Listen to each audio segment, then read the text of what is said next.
오늘이 어버이 주일인데 미국에서는 또 특별히 마더스데이로 지키니까 여러분 온라인으로 각 가정에서 예배를 드리고 계시지만 함께 인사를 하시겠습니다. Happy Mother's Day. 오늘 같은 날에는 어머니의 사랑, 이런 말만 들어도 마음이 뭉클해집니다. 특별히 자녀들의 그 연약함을 감싸고 보살펴 주시는 어머님의 사랑이 자녀들의 삶에 오랫동안 그 마음의 밑거름이 되어서 어려움과 힘든 일을 당할 때에도 어머니의 사랑을 생각하면서 그 어머니의 사랑으로 인하여 위로와 격려를 받고 새 힘을 얻게 되는 것입니다. 건강하고 유능하며 무엇이든지 혼자서 잘 일을 감당해내는 그런 자녀가 있는가 하면 다른 자녀에 비해서 뭔가 조금 부족하고 연약함이 있는 그런 자녀들도 있는데, 그런 연약한 자녀에게는 특별히 우리 어머니들이 마음과 관심을 더 쏟게 되시는 것 같습니다.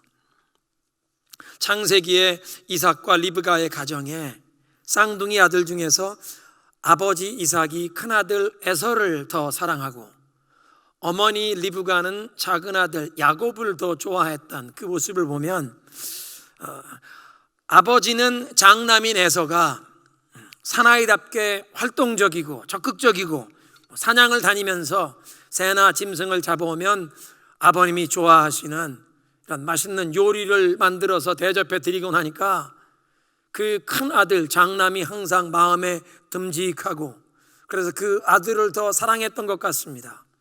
그런가 하면 어머니 리브가 보기에는 이 작은 아들이 형처럼 그렇게 활동적으로 산과 들로 사냥감을 찾아다니면서 멀리 다니거나 힘을 쓰는 것이 아니지만 도리어 조용히 집에 머물면서 가사 일을 도와주는 그 작은 아들, 어찌 보면 활동적이며 적극적인 그 형의 그늘에 가려서 아버지 이삭의 눈에 어쩌면 조금 부족하고 연약해 보이는 그 작은 아들 야곱에게 어머니 마음이 더 안쓰럽고, 그래서 어머니 리브가가 동생 야곱에게 더 사랑과 관심을 쏟았던 것 같습니다.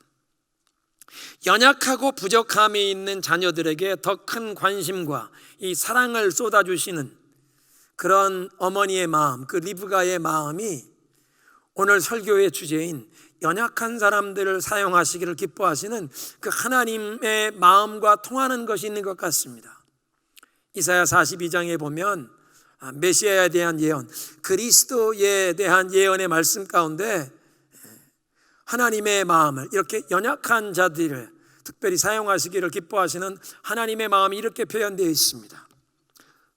상한 갈대를 꺾지 아니하시고 꺼져가는 심지를 끄지 아니하시는 하나님이시다.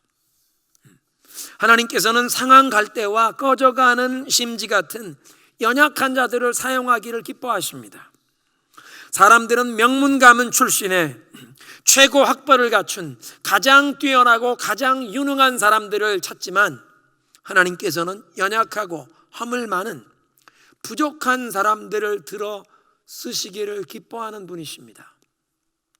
그래서 오늘 성경 본문에 바울이 그렇게 고백한 것입니다. 우리는 이 보물을 질그릇에 간직하고 있습니다. 이 엄청난 능력은 하나님에게서 나는 것이지 우리의 것이 아닙니다. 질그릇은 들고 있다가 놓치면 떨어지면 깨어집니다. 바울이 우리를 질그릇에 비유한 것은 우리 모두 깨지기 쉬운 연약한 존재라는 뜻입니다. 사람은 영적으로, 정서적으로, 또 우리의 몸의 건강도 깨어질 수 있습니다. 그런데 하나님께서는 질그릇 같은 연약한 우리들에게 가장 값지고 소중한 보물인 예수 그리스도의 복음을 우리에게 허락하셔서 우리를 통해 하나님께서 놀랍고 위대한 일을 이루어 가실 때 그 위대한 능력이 오직 하나님께 있는 것이 드러나게 하셔서 하나님께서 홀로 모든 영광을 받기를 기뻐하시는 줄로 믿으시기 바랍니다. 믿음의 조상 아브라함을 보십시오. 갈대아 우르에서 하나님께서 아브라함을 찾아와 처음 부르셨을 때 아브라함은 나이가 많았지만 아직 자식이 없는 그런 상황이었습니다. 그 당시 부족 사회의 그 문화에서는 자녀가 없는, 특별히 아들이 없는 사람은 그 힘과 영향력이 극히 제한이 되는, 그 사회에서는 약한 사람입니다. 부족 안에서는 자녀가 많아야 그 가문의 힘이 커지는 것이요, 또 아들이 많아야 이 부족의 힘을 보탤 수 있는 사람이 되기에, 아들이 없는 사람, 자녀가 없는 사람은 자신의 입지도 그만큼 위축이 되는 그런 문화 상황이었습니다. 유력한 인물, 힘이 있는 가문의 사람이 아니라 힘없는 연약한 사람이었는데, 그런 아브라함에게 하나님께서 찾아오셔서 그를 부르시며 축복의 약속을 주십니다. 너는 내 고향, 내 친척, 내 아비의 집을 떠나라. 내가 너를 복을 주리라.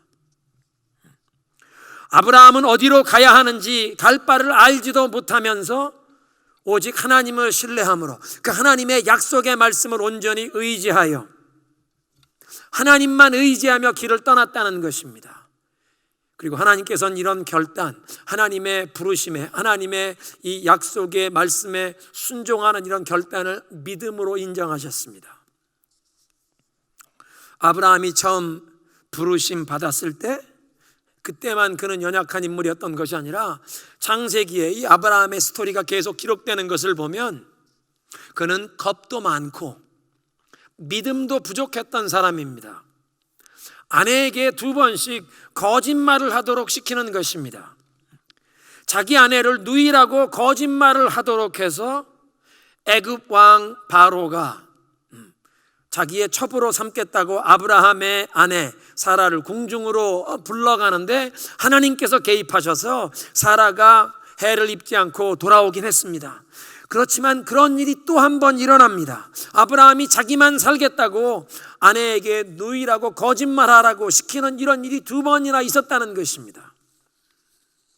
그런데 이렇게 허물이 많고 부족한, 연약한 사람인데 하나님께서 그런 아브라함을 선택하시고 그를 끝까지 축복하시면서 그를 믿음의 조상으로 세우셨습니다. 밤하늘에 별같이 무수한 그런 많은 자녀들을 허락하시겠다, 바닷가에 모래알처럼 많은 자녀들을 너에게 허락하시겠다고 자손들의 축복을 말씀하실 때, 그 당시 아브라함에겐 자녀가 하나도 없는 상황이었는데 하나님의 그 약속을, 하나님의 말씀을 믿으니 하나님이 그것을 그에게 의로 여기시고 그것을 그의 믿음으로 인정해 주시고 아브라함을 믿음의 조상으로 세우셨다는 것입니다. 힘없고 연약하지만 쉽게 두려움에 빠져서 거짓말을 하고 아내에게까지 거짓말을 시키는 그런 못난이이지만 하나님을 믿고 하나님의 약속을 믿고 나아가니까 하나님께서 그를 믿음의 조상으로 삼으시고 열방을 축복하는 통로로 세우신 줄로 믿습니다. 마더스데이에 연약한 작은 아들에게 더 많은 사랑과 관심을 쏟는 어머니 리브가의 얘기로 시작했는데요, 그 리브가의 작은 아들이었던, 리브가의 특별한 사랑을 받던 이 작은 아들 야곱은 아버지와 형을 속인 아주 못된 인물입니다. 아버지와 형을 속이고 장자의 축복을 가로채는 바람에 형 에서가 그 야곱을 죽이겠다고 벼르게 되었고, 그것 때문에 할 수 없이 집에서 멀리 900km나 떨어진 외삼촌 댁으로 피신하게 되었는데, 빈손으로 지팡이 하나 들고 집을 떠나게 되어서 부자 족장 이삭의 아들이었던 금수저가 하루아침에 완전히 흙수저가 되어버렸습니다. 자기를 그렇게 사랑하시고 아껴주시던 어머니 리브가를 평생 다시 뵙지 못하고 어머니의 임종 자리에서도 지키지도 못하게 돼버립니다. 그런데 삼촌 라반의 집에서 20년을 얹혀 살면서 하나님의 축복을 경험하게 되어 가정을 이루게 되었고 많은 자녀들을 얻게 되었으며, 그리고 가축과 양떼를 얻게 됩니다. 맨손으로 지팡이 하나 들고 집을 떠나 타향살이 20년 하는 동안 흙수저였던 야곱이 거부가 되어서 자수성가, 더 정확히 얘기하자면 신수성가하게 되었습니다. 그런데 삼촌 라반 모르게 귀향길에 오르겠다고 도망을 쳤는데 자기에게 두 딸을 아내로 삼도록, 그러니까 외삼촌이기도 하고 장인이 되신 라반에게 딸들과 손자 손녀들에게 인사할, 작별할 기회도 주지 않고 야반 도주하듯 자녀들과 가족들과 그 모든 가축을 이끌고 도망을 치게 됩니다. 이제 이 2000리길 멀리 떠나면 라반이 평생 만나지 못할 그 딸들과 손자들에게 작별 인사를 나눌 기회도 주지 않고 그렇게 몰래 도망치게 되었는데 3일 후에 이 소식을 듣게 된 라반이 그 부족의 자기의 친족들을 이끌고 군사들을 이끌고 7일 길을 뒤쫓아가서 야곱을 따라잡고 그를 만나서 사위를 책망하는 사건이 창세기에 기록되어 있습니다. 이런 야곱은 인간적으로 보면 부족함과 허물이 많은 사람입니다. 아버지와 형을 속이더니 또 장인을 속이면서 장인에게 못할 짓을 한 것입니다. 물론 삼촌 라반이 처음에 조카 야곱이 찾아왔을 때 누이 동생 리브가의 아들이라니까 반갑게 맞아주긴 했지만 빈털터리로 맨손에 지팡이 하나 들고 찾아온 이 흙수저 신세의 노총각을 보면서 조카라고 특별한 대우를 하지도 않고 들에서 양떼를 돌보는 허드렛 일, 그 당시에 그 문화 가운데는 가장 고된 일, 허드렛 일이었습니다. 그런 일을 시켰습니다.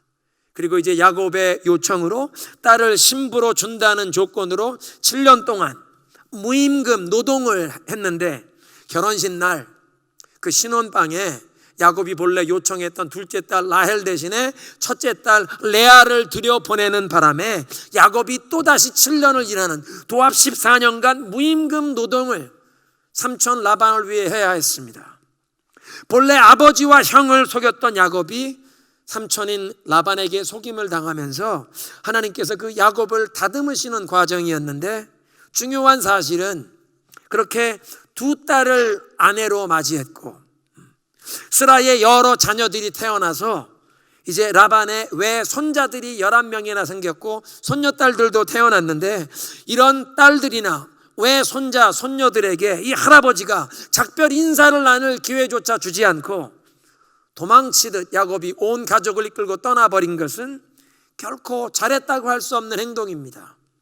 그러니까 야곱을 보면 인격적인 결함이 있었던 그 성품에 캐릭터에 부족함이 많은 인물이었다는 것입니다. 그런데 하나님께서 야곱을 축복하시고 라반이 야곱을 해하지 못하게 보호하십니다.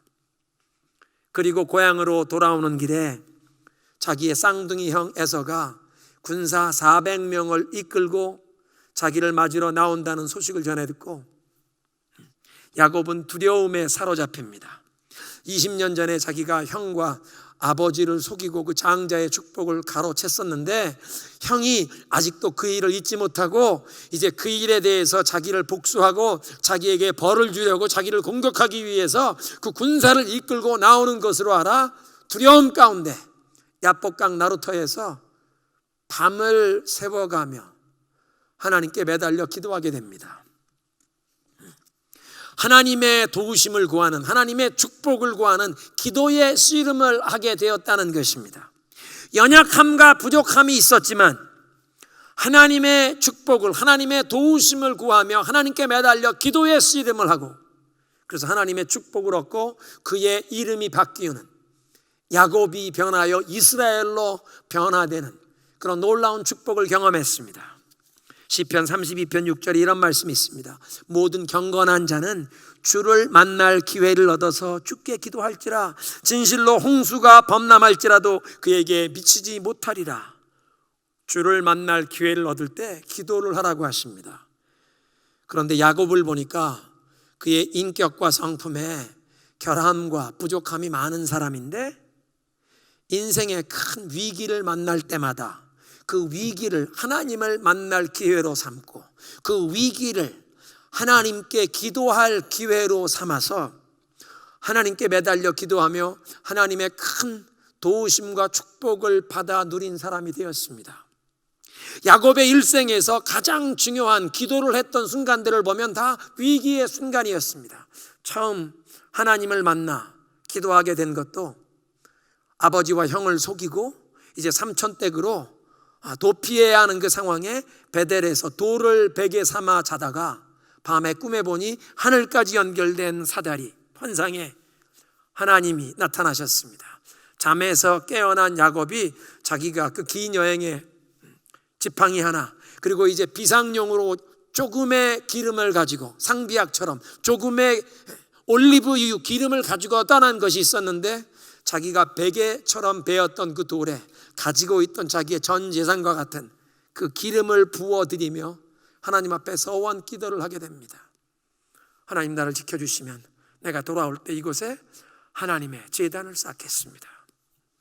두 번째 야곱의 인생에 또 특별한 기도의 시간, 그 야복강 나루터도 20년 타향살이를 마치고 고향으로 돌아오는 길에 에서가 군사를 이끌고 자기를 공격하러 나온다는 소식을 듣고 두려움에 떨면서 그 밤을 새우는 그 시간에 사실은 하나님의 천사가 먼저 나타나 씨름을 걸어오셨는데, 그 자리에서 하나님께 나를 복을 주옵소서, 나를 복을 주시지 않으면 제가 결코 놓아드릴 수 없습니다. 하나님께 매달려 기도하며 하나님의 도우심을, 축복을 구하는 기도의 씨름을 하면서 그 위기가 그에겐 하나님께 기도하고 축복을 얻는 계기가 된 줄로 믿습니다. 허물과 연약함이 많았던 사람이지만 위기의 시간마다 하나님께 기도했고 하나님의 축복을 누렸다는 것입니다. 사랑하는 성도 여러분, 지난 날 동안 하나님을 부지런히 찾지 못하셨더라도 오늘 이렇게 이 온라인 예배를 드리시면서 이번에 우리 모두가 함께 경험하고 있는 이 코로나 비상사태가 이런 위기를 통해서 겸손히 하나님을 찾고 하나님께 기도하는 기회를 주시는 것이라고 마음에 느끼시거든, 이번에 하나님 앞에 야곱처럼 이 위기를 하나님께 매달리고 하나님께 기도하면서 하나님의 도우심과 축복을 구하는 그 기도의 씨름을 하는 기회로 삼으시고 하나님의 응답을 얻게 되시기를 예수 그리스도의 이름으로 축원합니다. 구약 성경에서 가장 위대한 인물로 꼽히는 다윗 왕도 사실은 허물과 연약함이 많았던 사람입니다. 신약 성경에 하나님께서 다윗의 인생을 평가해 주시는, 총정리해서 한마디로 평가해 주시는 말씀이 사도행전 13장 22절에 이렇게 말씀하십니다. 이새의 아들 다윗을 만나니 내 마음에 합한 사람이라, 내 마음에 맞는 사람이라. 영어 성경에 보니까 A man after my own heart, 내 마음을 온전히 따르고 내 마음을 막 사로잡듯이 그렇게 내 마음에 합한 사람이라. 그런데 그런 다윗 왕이지만 왕이 된 후에 남의 아내 밧세바를 빼앗고 그의 남편 충성스러운 신하 우리야 장군을 죽이는 아주 악한 죄를 범하지 않습니까? 선지자 나단이 찾아와서 그를 책망할 때 즉석에서 하나님 앞에 납작하게 엎드려 철저하게 회개를 하고 정말 그렇게 진실한 마음으로 하나님 앞에 통해 자복하는, 회개하는 그의 기도가 시편 51편에 기록이 되어 있습니다. 그렇지만 다윗은 허물과 연약함이 많았던 사람입니다. 어쩌면 그의 자라난 상황, 성장 배경에서, 가정에서부터 아픔과 상처를 받았던 것 같습니다.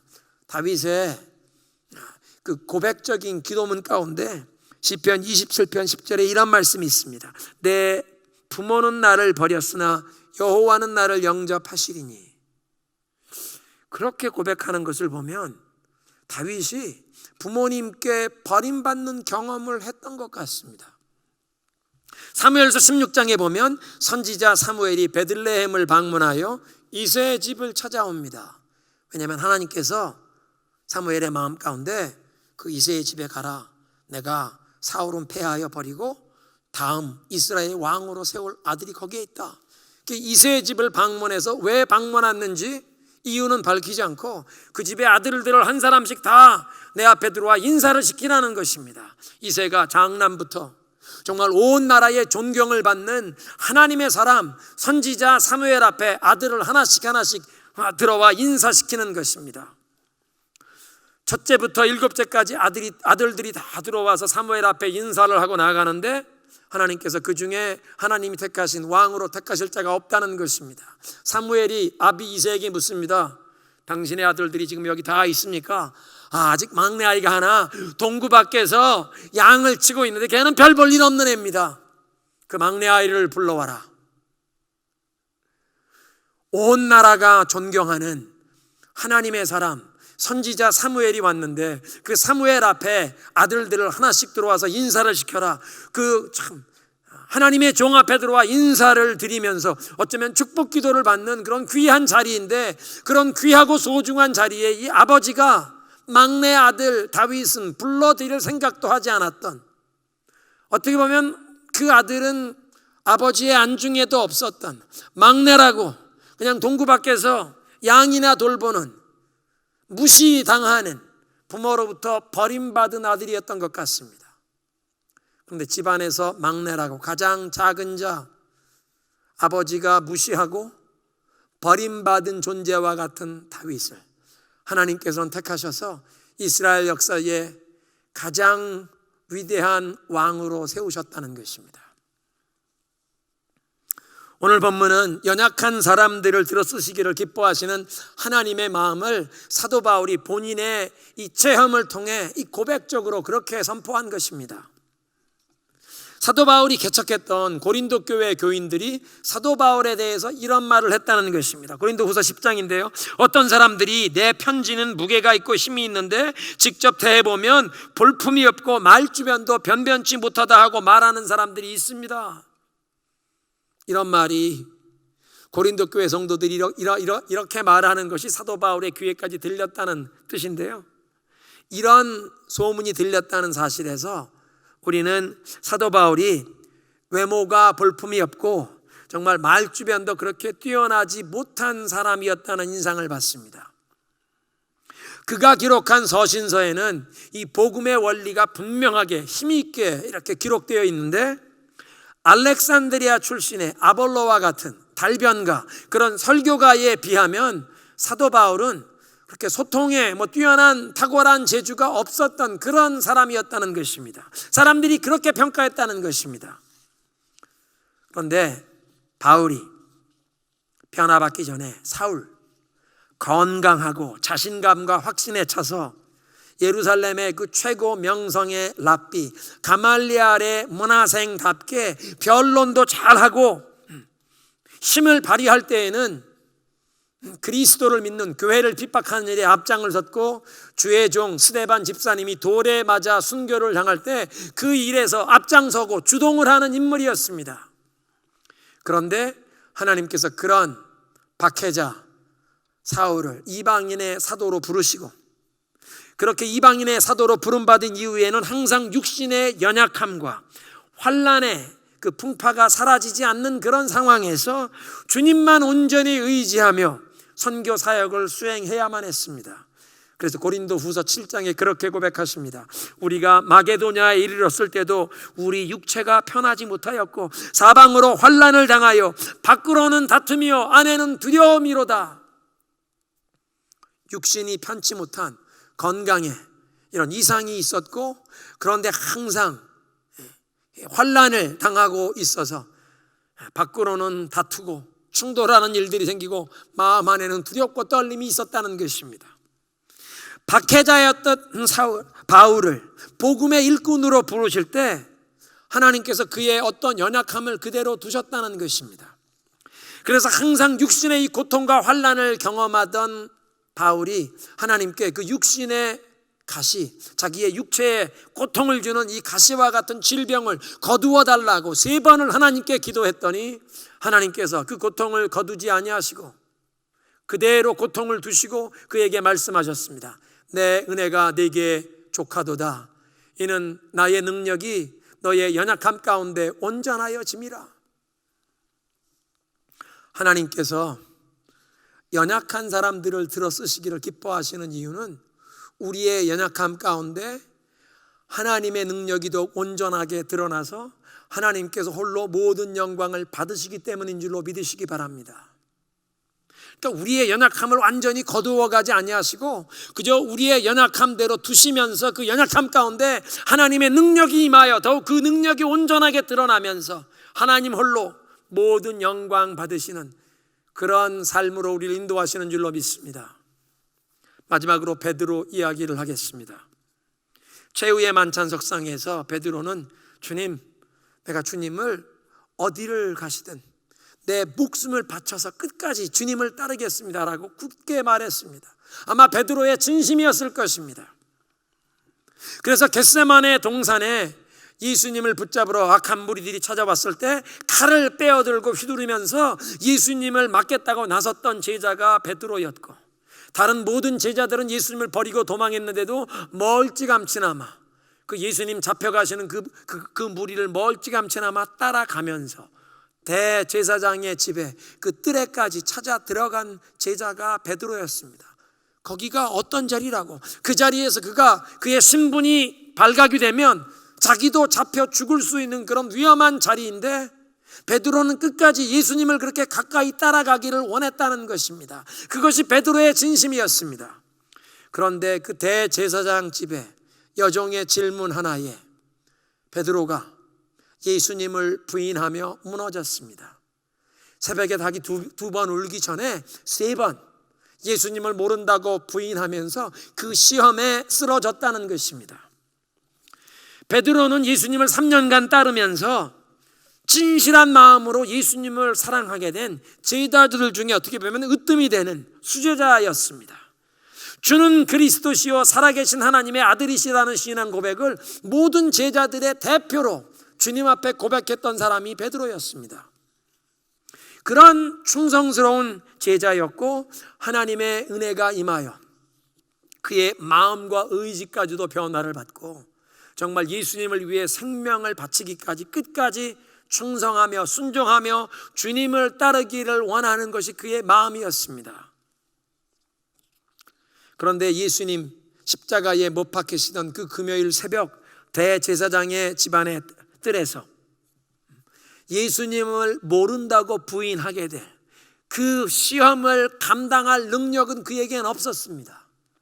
그런데 예수님께서는 베드로가 그런 시험에 넘어질 것을 아시면서도 그런 시험 받는 자리에 가는 것을 막지 않으셨습니다. 강제로 그 시험 당하는 그것을 막지 않고 허락하십니다. 연약하고 부족한 사람들을 쓰시기를 기뻐하시는 하나님의 원리 중에 중요한 원리 하나는 우리 자신의 연약함과 부족함을 온전히 깨닫게 하셔서 더 이상 우리 자신의 결심과 우리의 힘, 우리의 능력이 아니라 온전히 하나님만 의지하는 자리로 나아가게 하시는 것입니다. 그래서 때로는 시험과 유혹에 넘어지는 쓰라린 경험이지만 하나님의 크신 사랑 안에 허락하시는 것입니다.